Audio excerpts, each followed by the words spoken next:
Hi, this is Chris Orlob, and in this video, I'm going to teach you exactly how to respond when your SaaS buyer stops you mid-discovery call and says, "Can you just show me the demo?"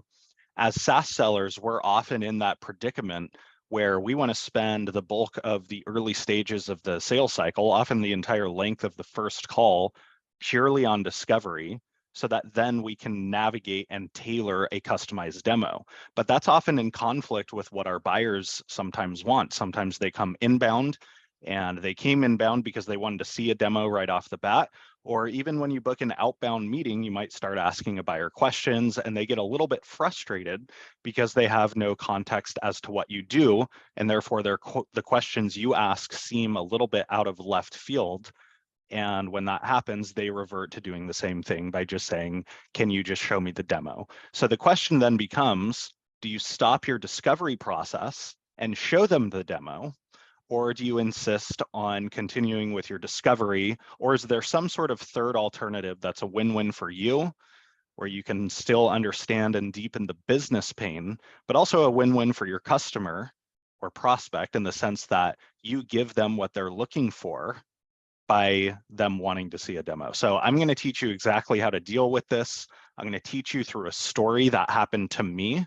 And at the end of the story, I'm going to unpack it into a few specific actionable takeaways that you can start using today as soon as you run into this situation again. So a few weeks ago, I was running a discovery call where the buyer stopped me in my tracks, just like what I've been explaining. And they said, "Hey, I'm not really following these questions. I get what you're doing. I sell to VPs of sales. Can you just show me the demo?" And so here's exactly how I responded. I said, "I sure can.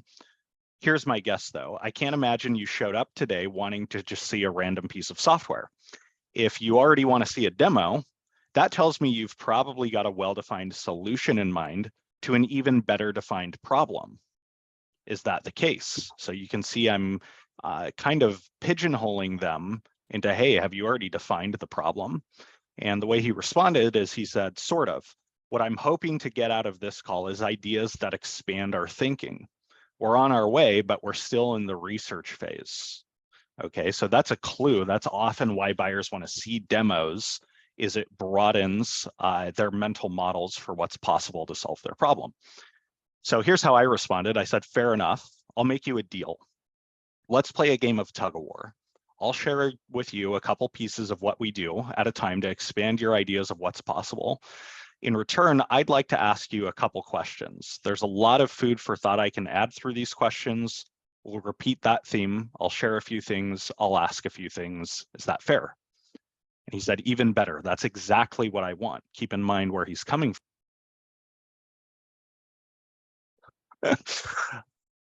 My headphones have a life of their own. They muted on me, but keep in mind where he's coming from. He's trying to expand his horizons, his mental models, his ideas of what's possible. So he said, "That's exactly what we want." So after that, we had a rich conversation for the next 45 minutes, and we only had a 30-minute call booked on the calendar, so it actually went over. So I showed him a couple things at a time, things that based on the little information I had, I knew would resonate with him. It hit the mark. And throughout the conversation, I would continue to do that while following up with my own questions. Tell me about your biggest challenges when it comes to sales hiring, etc.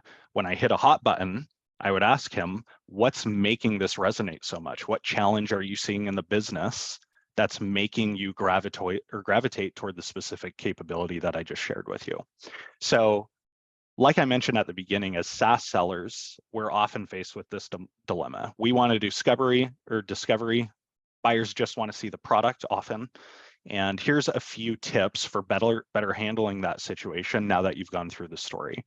Number one, buyers who quote unquote just want to see the product generally fall into one of two buckets. They're either in research mode and they want to clarify their situation and better define their situation like this guy was. Or number two, you're late to the game in a sales cycle. They're well into a sales cycle with someone else, probably a competitor of yours, and they're probably just using you as negotiation fodder later on. They want to get a price so they can grind down your competitor on price, but they intend to move forward with your competitor. And so the advice there is engage the former.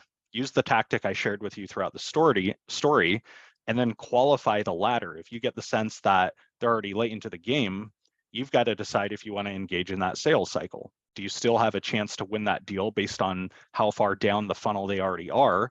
And are they willing to modify their buying process in a way that gives you a fair shot? If yes, move forward with caution. If no, you may want to consider qualifying out. Tip number 2, if they fall into the first bucket, there's no reason to not align yourself with where they are in the buyer's journey. You don't have to be a stickler every time about never demo before discovery. As the story illustrates, there are good times to kind of mix the two together. So most buyers, when you approach it like I did in the story, they will play this game with you. If they don't play this game and they just demand that you show a demo and they're not willing to be reciprocal in terms of the information they're sharing with you, that's probably a sales cycle that I personally would not want to invest my time in. I'm guessing you wouldn't either. Tip number 3, it's hard for a buyer or any person with a pulse, frankly, to disagree with a request when you end it with the words, "Is that fair?" or "Is that reasonable?" No one wants to come across as unfair. No one wants to come across as unreasonable. So when you end reasonable or at least semi-reasonable requests with "Is that fair?" or "Is that reasonable?", your rate of getting people to agree with you or comply with you will go up pretty dramatically. So give that a try if you haven't already. Tip number 4, prepare your tug of war questions in advance. You want to know what specific questions you're going to ask in return after sharing a few capabilities with your buyer. In other words, what is your get after you've given a couple times? So show them something, and as soon as you see you're striking a chord, stop and unravel why you're striking a chord. It feels like you're drawn to this. It feels like you're resonating with what you're seeing right now. Why? What challenge are you seeing in the business that you envision what I just showed you helping solve? Keep it to challenge language, challenge discussion, not solution language, right? Peel back the onion, as we talk about in SaaS Discovery Masterclass. Continue to repeat that theme throughout your Disco demo. I hope this helps. I've got a couple things for you. Number 1, if you want 30 of my best SaaS sales tips, very similar to the ones that you just learned in this video, you can get them 1 per day for 30 days straight, sent directly to your inbox. It's called 30 Days to Better SaaS Selling. I'll put the link in the description of this video. So go sign up for that. When you sign up, it's free. You just enter your email, and then you'll get 1 email per day for 30 days in a row with a SaaS sales tip that's going to help you close way more SaaS deals than you're closing right now. 1 per day for 30 days straight, and then it's done.